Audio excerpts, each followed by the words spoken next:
Hi, I'm Daniel Lucas, And this is Mick, the Doctor of Digital. and welcome to Music 101. Music 101 is all created to empower music itself and legendary icon in the music industry. Another week, another great episode from surf rock to symphonic pop. Brian Wilson's revolutionary musical journey. What a great topic, Mr. Mick. I hope so. This is the creative journey from beach party anthems to orchestral masterpieces, and that's why I think the title makes a whole lot of sense. From surf rock to symphonic pop, Brian Wilson's revolutionary musical journey. Definitely. And what happens when three Wilson brothers, a cousin and a neighbor kid, decide to harmonize in a landlocked Harthorn garage? Well, this is what happens when a 20-year-old surfer dude decides to turn this recording studio into an orchestral pit. So the passing of Brian Wilson, yes, let's go with them. He has gone, but I'm going to leave out his later career and only briefly mention because we're going to concentrate on his music. He did have some mental health and legal issues. Maybe we can talk about mental health at another time because we got a whole podcast on that. This episode is going to highlight his musical importance. He's one of America's greatest songwriters and composers of teenage symphonies to God, as he called it. He invented a massively successful sound full of harmonies and sunshine. One of his best has to be considered God Only Knows. To truly appreciate the song, you can listen to the tune with an isolated vocal track because it's one of the most beautiful things you've ever heard. I posted a version of that on my Substack. It demonstrates just how special and sublime his arrangements were, as many recent tributes have recognized. And the lyrics are first rate also, so he was a phenomenal songwriter as well. With the Beach Boys, Brian delivered to the world the California America dream of the Golden State: optimism, joy, and freedom, music that made listeners feel good and believe in endless possibilities. Wilson's legacy includes a chock full of hits with the Beach Boys, including three number one singles: I Get Around, Help Me Rhonda, and Good Vibrations. All those are great songs. In the 1960s, the Beach Boys were not only the most successful American band, but they also challenged a band from England, that is, the Beatles, as the most creative and popular band of the time. On albums such as Pet Sounds, Wilson's lavish orchestral production techniques dramatically expanded the sonic palette of rock and roll and introduced the concept of using the recording studio as an instrument in itself. In conclusion, along with the Beatles and Bob Dylan, Wilson almost single-handedly transformed rock and roll into rock as an art form. So when you want to know about what happened to those three Wilson brothers, a cousin and a neighborhood kid, decided to harmonize in a landlocked Hawthorne garage, that's where it all started. Brian grew up in Hawthorne, California, a modest town next to the Los Angeles airport and not at the beach. Brian was the eldest of three brothers, Dennis and Carl. Their father, Murray, was a frustrated songwriter and a tyrant. Although he saw himself as a loving father who guided his brood with a firm hand, he abused us psychologically and physically, creating wounds that never healed. And that's what Brian wrote in his 1991 autobiography, Wouldn't It Be Nice? My Own Story. Oddly enough, in view of his musical contributions, Brian was largely deaf in his right ear from an early age. Brian's early inspirations included the Four Freshmen, Chuck Berry, Phil Spector's Wall of Sound, and Dion and the Belmonts. Wilson, who was fluent on piano from an early age, taught his younger brothers in close harmony singing. In high school, he founded the band Carl and the Passions. His brother Carl got his name on the band because that was to convince his brother to join the band, with his siblings and his first cousin, Mike Love. Al Jardine, a Wilson classmate at El Camino College, joined them in their venture, provisionally named the Pendletons after the then popular shirt.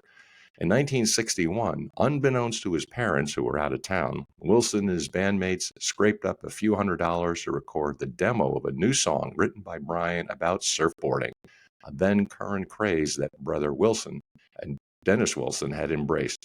Local entrepreneurs Hyde and Dorinda Morgan recut the song Surfin' as a single on their Candix label under the group handle The Beach Boys.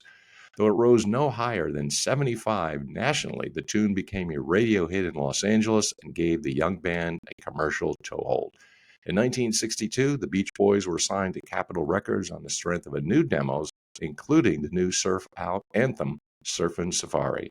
The song became a two-sided hit with its A-side reaching number 20, and it prefaced a long run of like-themed smashes. The biggest hits of 63, 64 included a number one pop single, I Get Around, and the top 10 45s, Surfin' USA, Surfer Girl, Fun, Fun, Fun, When I Grew Up to Be a Man, and Dance, Dance, Dance. All these songs were written or co-written and produced at Western Recorders in Hollywood by Wilson. 6 of their albums reached the top 10, with the live set Beach Boys concert hitting number 1. Several lyrical Wilson compositions that later became lesser hits or album tracks, In My Room, Don't Worry Baby, The Warmth of the Sun, were harbingers of deeper reflection, restrained, and something beyond the typical teeny bopper tunes. During this period, Wilson also wrote and produced outside his group. He co-wrote Jan and Dean's number one hit, 1963, Surf City. By the end of 1964, the Beach Boys were at the apex of their commercial eminence. They appeared in the pay-per-view concert film, The Tammy Show, co-headlining with no less than the Rolling Stones and James Brown. But after a freakout on board a commercial flight from Los Angeles to Houston, the emotionally fragile Wilson announced that he would no longer perform live with the group and would focus on writing and producing. Glenn Campbell, then a top LA session musician, briefly replaced him on bass.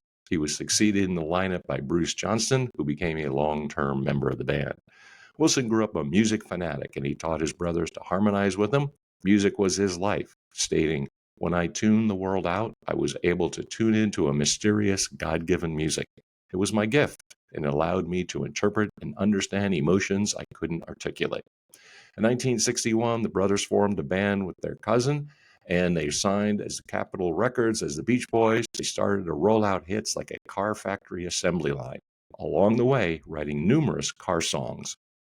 The string of hits proliferated with Surfin' USA, music borrowed from Chuck Berry's Sweet Little 16, Surfer Girl, Be True to Your School, and others.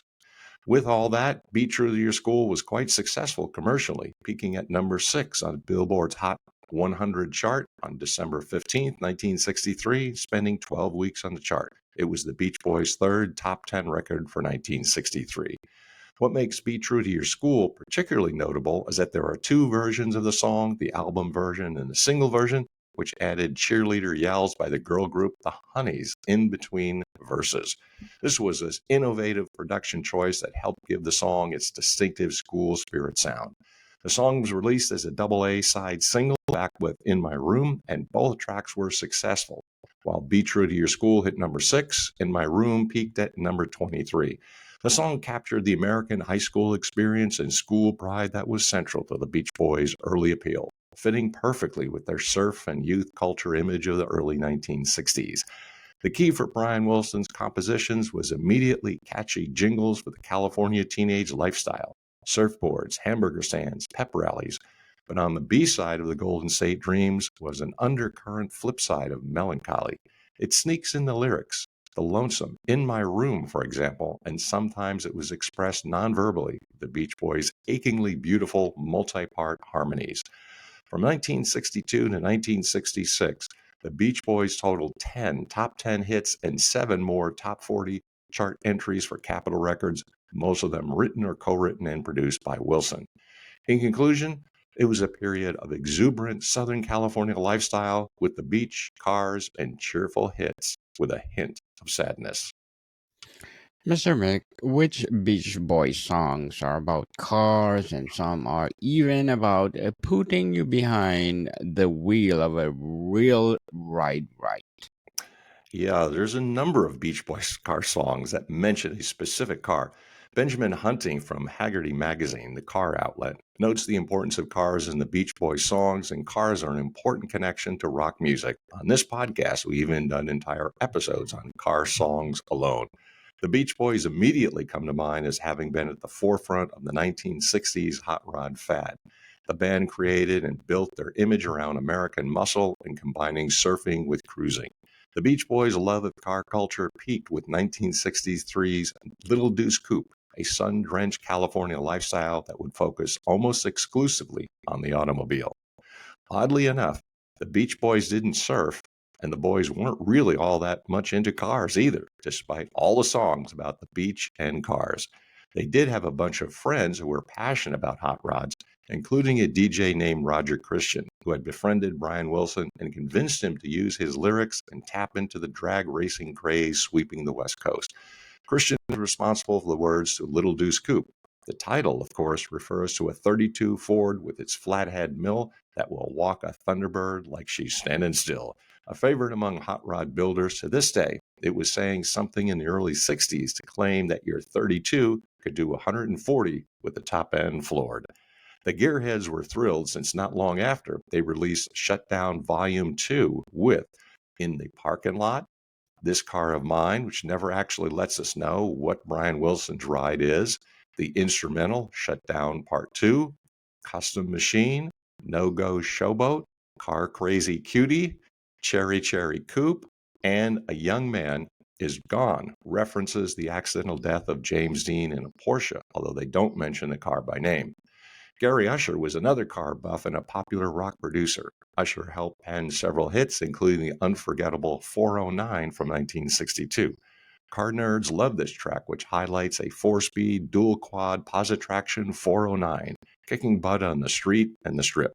Those three numerals, obvious to gearheads, represented Chevy's big block 409 cubic inch V8, which was only available in the more powerful models in 1962. The use of sound, which Wilson increasingly exploited, started with this track. The revving sounds at the beginning of the song come from Usher's own older Chevy V8, recorded onto tape from the street in front of Wilson's home. Fun, Fun, Fun summarizes 60s teenage rebellious innocence back before that meant Woodstock, peace, love, long hair, and LSD. The story is of a young girl who lies to her parents about why she wants to borrow the family car, with the chorus explaining that she'll have fun, fun, fun till daddy takes the T-Bird away. The hit was number 5 on the Billboard Hot 100 in 1964 on a week that the Beatles held down the top 3 spots. Shutdown is a bit racier, no pun intended, but it's a play-by-play street racing duel. Details spill out about driving a fuel-injected Corvette Stingrays that's facing off against a Mopar powered by a 413 Max Wedge with ram air induction and dual quad carbs. To the uninitiated, it might sound like gibberish, but the point is that the competition is driving a powerful muscle car as well. Although the song is about a street battle, the Corvette is on slicks, which would make it run faster, and we're treated to a description of the driver riding the clutch to gain traction while his pressure plates burn it. This was another Roger Christian composition, which explains the nitty-gritty details of the other car found throughout. Possibly the Stingray emerged victorious from this particular skirmish, but the song ends before we find out whether the Chevy completely closes the gap or not, unless you want to interpret the final verses, shut it off, buddy now till I shut you down, as the words of the winner. Our Car Club is a picture of American graffiti music life in a song during the early 60s innocence. Guys cruising around form a car club with jackets, sponsors, and dues. The track name drops a Deuce Coupe, a Jaguar XKE, a Stingray, and a rail job dragster. Brags about cutting some low ETs, which means elapsed time, particularly on a drag strip, and hints at the roughest and toughest initiation we can find that will really put you through the grind. Ballad of Old Betsy is a sentimental tribute to a second Deuce Coupe from being built in Detroit and shipped out to the California coast to ending up a bit weathered in Brian's garage. It's an emotional bit of doo-wop. We never find out why she's called Betsy, only that she's been more loyal than any friend could be, and that Betsy's growing old to the point where she's making the singer cry. When some of us think about the car that got away in our youth, maybe that's what Brian meant. Spirit of America is about the Bonneville Salt Flats, land speed records, and one of the quickest cars to ever test the salt flats. Wilson and Christian co-wrote this 2-minute tribute to the Spirit of America jet car, built and driven by Craig Breedlove in the early 60s. This jet without wings, as the lyrics describe it, was motivated by a J47, a jet for his power, and helped Breedlove average 407 per hour. In My Car has an unusual provenance and ending since in 1989 the band was putting together an album of movie songs when Brian's psychiatrist insisted that this non-movie song be included. In any event, it's the last car-specific song that the band would ever record, a paean to the Corvette that flashes back to the good old days of cruising, while also speaking to the inevitable midlife crisis connotations of vet ownership. In my car, I'm captain of my own destiny. The Still Cruisin' album would go gold and would be the last for the Beach Boys on Capitol Records. In conclusion, despite the Beach Boys' reluctance to really be car guys, they produced numerous muscle car songs and were forever associated with Southern California car culture. Car culture indeed, and let's give a big hand, Mr. Mick for the Beach Boys.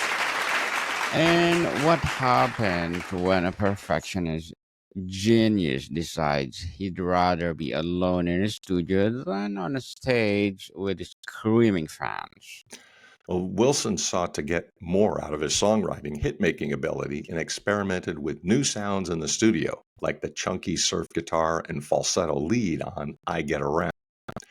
With these songs, and unfortunately for the fortunes of the band, but perhaps best for the maturing of rock music, Wilson had a nervous breakdown on the road in Europe in 1964. The band had been touring heavily and drained their energy. Ted Goya on Substack writes about how his neighbor profoundly impacted his life as his early performing period was massively successful for the group. Today, 1965, marked a shift towards more sophisticated and introspective songwriting, setting the stage for Brian's growth before his next ambitious project in 1966. The hits continued in 1965 with the singles Help Me Rhonda, number 1, California Girls, number 3, and Barbara Ann, number 2. With these songs, and the latter, with the last one drawn from the live in the studio set Beach Boys Party, number 6, the LP had a pair of increasingly ambitious albums, The Beach Boys Today, number 4, and Summer Days and Summer Nights, number 2. With all this, of course, the development of the band continued with Don't Worry Baby, which fits into the Beach Boys' discography at a crucial transitional moment in 1964. It was recorded on January 7th, 64, and released as the B-side to I Get Around in May 64. This places it chronologically after their early surf hits like Surfin' USA 63 and Surfer Girls 63, but before California Girls 65 and during what many consider their first creative leap forward. Don't Worry Baby represents Brian Wilson's growing sophistication as a songwriter. It showed his ability to write tender, emotional ballads beyond just surf anthems. The single, I Get Around, Don't Worry Baby, became the Beach Boys' first chart-topping hit in the U.S., marking the beginning of their peak commercial period. It's essentially the bridge between their early surf rock phase and their more ambitious artistic period that would culminate in 1966. The song demonstrated Wilson's growing interest in Phil Spector-influenced production in the studio, as well as more complex emotional themes, setting the stage for everything that would follow. The change of scenery was dramatic.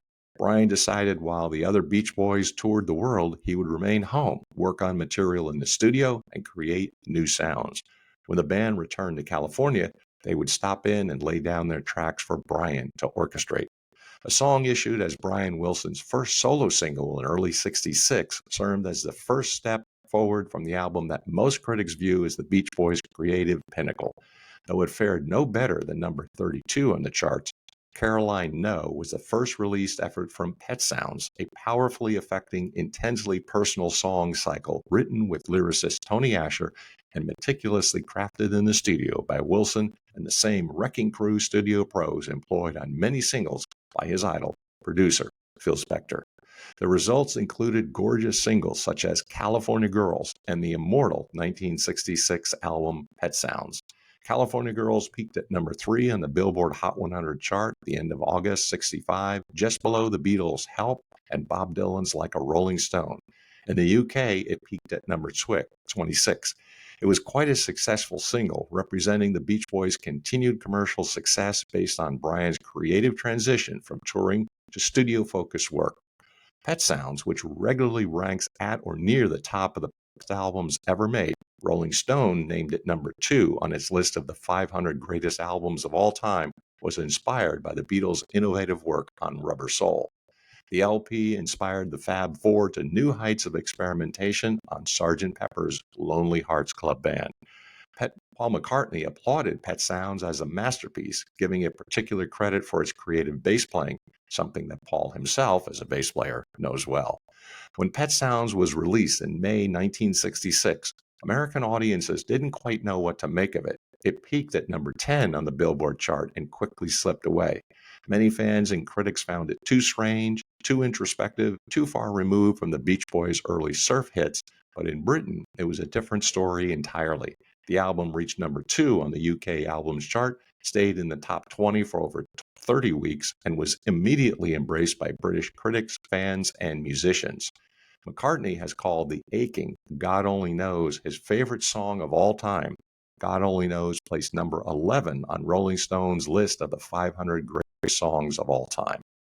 Not everything made it on the record, but some things have slipped out. For example, there is a snippet, 50 seconds of unreleased music from the Pet Sounds sessions, and magically, Brian begins singing at a family event. Others join in, and this is how he creatively embarked on the studio. The album was innovative to the max and was orchestrated with unusual sounds and instruments that included harpsichords, bicycle bells, and barking dogs. The culmination was Wouldn't It Be Nice, with its lyrics yearning to grow into adulthood and love. Though the album produced hits such as Wouldn't It Be Nice, number 8, and Sloop John B, number 3, nonetheless, Pet Sounds was a comparative flop for the band upon its release in May 1966, peaking at number 10. The ambition of the work and bewildered surf rock fans, but critics appreciated the effort. In conclusion, the studio genius of Brian pushed the limits of rock as an art form primarily because of his isolated genius. Genius, genius indeed. Mr. Mick, how do you do when you create a masterpiece and your bandmates think it's weird? Well, the band reacted negatively to the LP masterpiece, and in particular, Mike Love objected to the record, and Wilson even considered releasing it as a solo record. Despite its groundbreaking innovation as a Beach Boys album, it was only middling success in the US, peaked at number 10, the Billboard 200, and remained on the chart for 39 weeks. This was considered disappointing commercially, as it was the first new studio material since their first LP in 1962 that did not achieve gold record status. In the UK, it reached number 2 in the UK Top 40s album chart and remained in the top 10 positions for 6 months. The album was much more successful in the UK, where it was lauded by critics and the Beatles, but the stark contrast between the US number 10 and UK number 2 performance readily illustrates the point about the album's mixed initial reception. It was truly a case of being more appreciated abroad than at home initially. The contrast between the Beatles and the Beach Boys is stark and highlights the cultural shift between 1966 and 1967. Sgt. Pepper's in 1967 was on the US charts at number 1 for 15 weeks straight, and in the UK, number 1 for 27 weeks total. The irony is profound. The Beatles' response to the Beach Boys dominated both sides of the Atlantic for months. It's a perfect example of how innovation doesn't always equal immediate commercial success, and how sometimes the real impact is measured in influence rather than sales. Pet Sounds essentially taught the Beatles and the world how to make Sgt. Pepper's, but the Beatles got the massive commercial payoff that pioneers Wilson's work deserved. Although its influence was huge and it was recognized as an instant classic in the UK, Wilson followed up the Beach Boys with the Beach Boys' finest single, Good Vibrations. 3.5 minutes of orchestration with a complex stack of vocals recorded for 6 months in various studios at a cost that reportedly made it, at that point, the most expensive single ever made in history. The recording costs for Good Vibrations are all staggering for the time. Most sources settle around $50,000, equivalent to nearly $500,000 today, while one source states it as high as $100,000. To put this in perspective, the entire Pet Sounds album cost only $70,000 to record, meaning this single song cost nearly as much as that entire groundbreaking album. The astronomical cost came from over 90 hours of tape and dozens of session musicians at several different Los Angeles recording studios spread across 17 recording sessions. The tune was Brian's understanding of the cultural zeitgeist and his escalating use of psychedelic drugs like LSD. This was a rushing, acid-tinged number decorated with undulating theremin lines and throbbing strings. Breaking it down descriptively means that the song has a fast driving tempo, rushing, with a sharp, intense quality, acid tinge that likely refers to psychedelic influences. The theremin is an electronic instrument famous for its eerie, wavering sound. Think classic sci fi music soundtracks.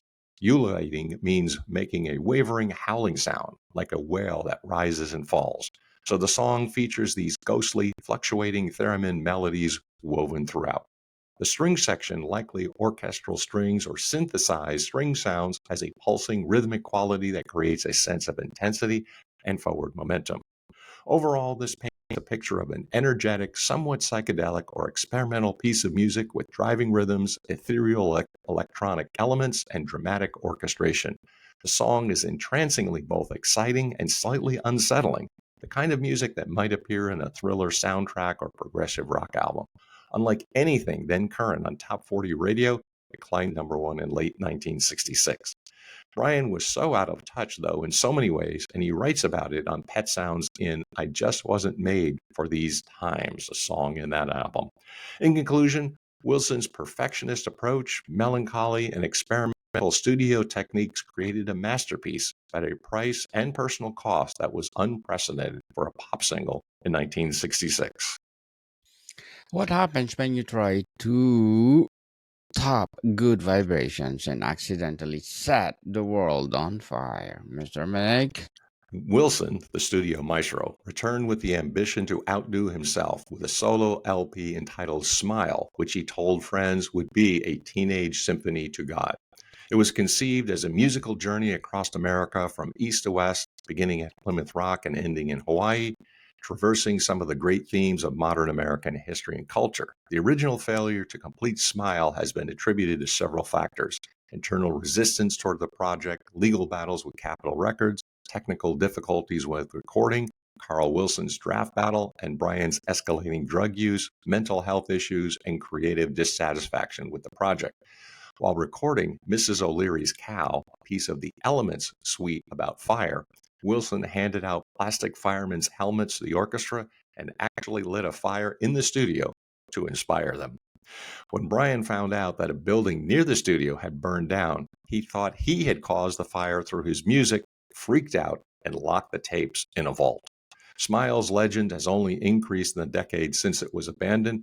It was considered the great lost rock album and even inspired a time travel novel, Louis Shiner's Glimpses, where the protagonist persuades Wilson to complete the album. Although songs, including Heroes and Villains, number 12 and 67, and Surf's Up, later the title song of the 71 LP, had made their way piecemeal onto Beach Boys albums. With this, of course, in 1967, Brian still had good songs and a creative vision that increasingly he was left behind. An example of his genius is Darlin'.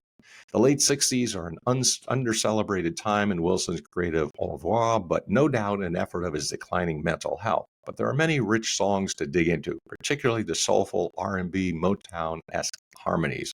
At this point, the group had willfully stepped out of the musical vanguard of the day. They were scheduled to appear at one of the major acts of the groundbreaking Monterey Pop Festival, but canceled their appearance at the last minute. This was a significant absence from what had become one of the most important festivals of the 1960s. The festival featured legendary performances by artists like Jimi Hendrix, Janis Joplin, The Who, and Otis Redding, but the Beach Boys' last-minute withdrawal meant they missed out on being part of this historic event that helped define the countercultural music scene, and the Beach Boys were viewed as part of the past. Nearly 40 years later, Wilson chose to revisit the material with Parks, releasing it as a solo album in 2004. In a five-star review, Rolling Stone said it was beautiful and funny, goofily grand. Wilson's Smile later landed on Rolling Stone's list of the 500 greatest albums of all time. Brian confided to Rolling Stone in 2004, "It's hard work to be happy." The album earned Wilson his first Grammy Award as the LP's Mrs. O'Leary's Cow, the song that sparked Wilson's meltdown decades earlier, won Best Rock Instrumental Performance. In conclusion, the LP, a stab at genius, exacerbated Brian's mental makeup, but was eventually recognized as a masterpiece. A masterpiece indeed. And to sum up this episode, what do you do when the world expects miracles and you can barely get out of bed? After withdrawing into his Bel Air mansion, complete with a recording studio and a sandbox around his piano so he could feel the California shore beneath his feet, Brian Wilson entered a long and troubled season of creative exile. His unfinished masterpiece, Smile, imagined as a teenage symphony to God, became less an album and more a cathedral in ruins, ambitious, sacred, and tragically incomplete. While the other Beach Boys kept touring and selling nostalgia, Wilson remained caught between heaven and heartbreak, composing fragments of transcendence while wrestling with madness. In conclusion, over the years, he returned to the stage, occasionally rejoining the band like a reluctant psalmist dragged back into the temple, still bearing songs too large for radio and too fragile for the world. Yes, and let's give an applause for them because they are one of a kind. Brian Wilson revolutionary musical journey from the Sansook soft rock of the Beach Boys and the intricate orchestral landscape of symphonic pop redefine the boundaries of popular music. Mr. Mike, would you like to plug in something? Sure, if you wouldn't mind, the Doctor of Digital podcast. I'm also the Idea to Author coach. You can find me on Facebook and School. That's SKOOL. Also, I want to thank the publishers of a couple of my volumes. That is Burning American, also On Track, Ian Hunter. Reach out, the Idea to Author coach. Get some more books published. And like what we want to do, more and more reading, more and more books. Yes, indeed. And people, please do listen to our baby podcast, Mental Health 101, because Mental Health 101 is created to have a mental awareness within. So, Mr. Mike, thank you so much for your time. Thank you, my friend. Until next time, Deus Volt. Modicon people, see you soon.